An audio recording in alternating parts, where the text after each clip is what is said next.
The next thing I want to talk about is core value number 6. Out of all of our core values, core value number 6 is see continual personal progress and invest in it.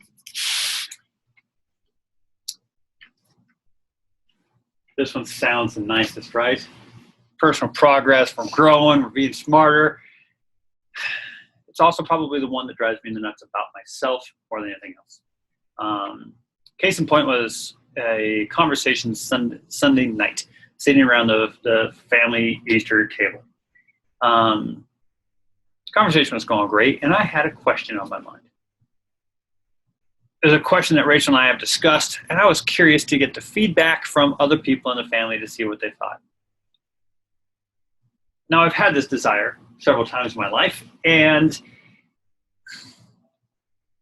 I've asked questions several times in my life, and that's not the frustrating part. The frustrating part is the next part.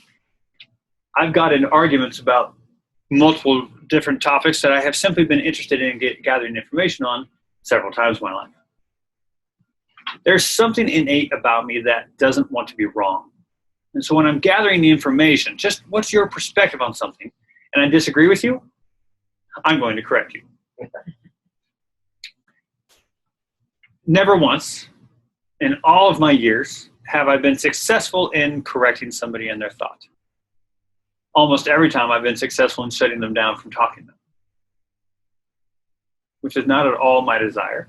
It's not at all productive. It's stupid, and it's ignorant. And it's what I get mad at myself probably more than anything else, going, you stupid moron, you've made this mistake time and time and time again. When are you going to learn? Anybody ever felt that same frustration? Where there's something in your life, no matter what it is, that you say, God, I got to get better at this. And you put a little energy and thought at it. And then you come, that same scenario, situation comes up again, and you're no better at it. And you just get ticked at yourself for making the same mistakes again and again. That is probably one of the most frustrating aspects of life, that I don't see any personal progress in these particular areas.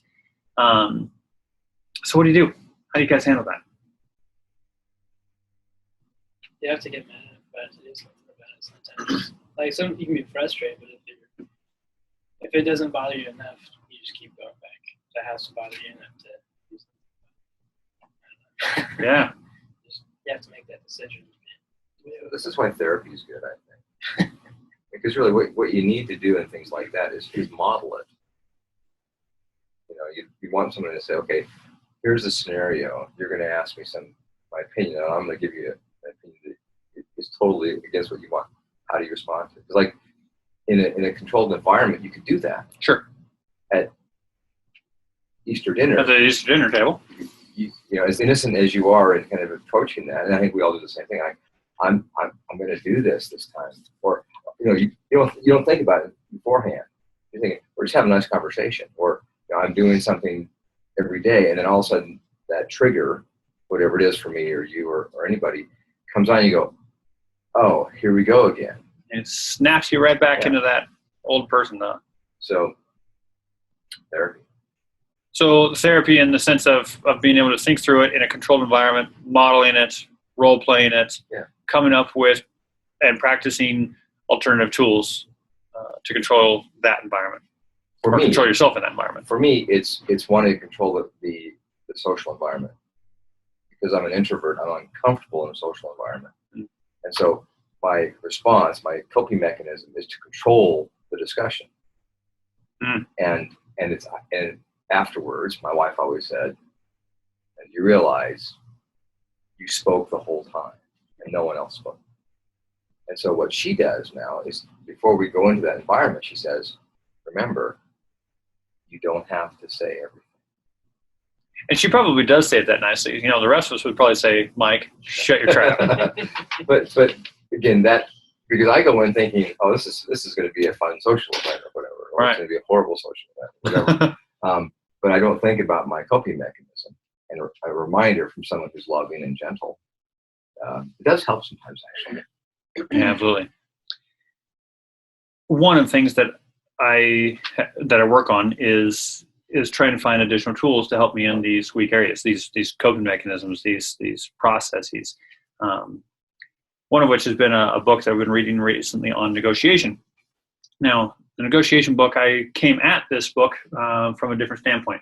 I was thinking of it from a business standpoint, saying, how do we go collect on these accounts receivables? That's what I was thinking about. And it's going to have some really good application on that. That will be another thing that we all work on here in a little bit, with questions and how do we anchor people to prices, and how do we help them see that they need to help us solve the problem, instead of us telling them what their problem is and then demanding a resolution to it.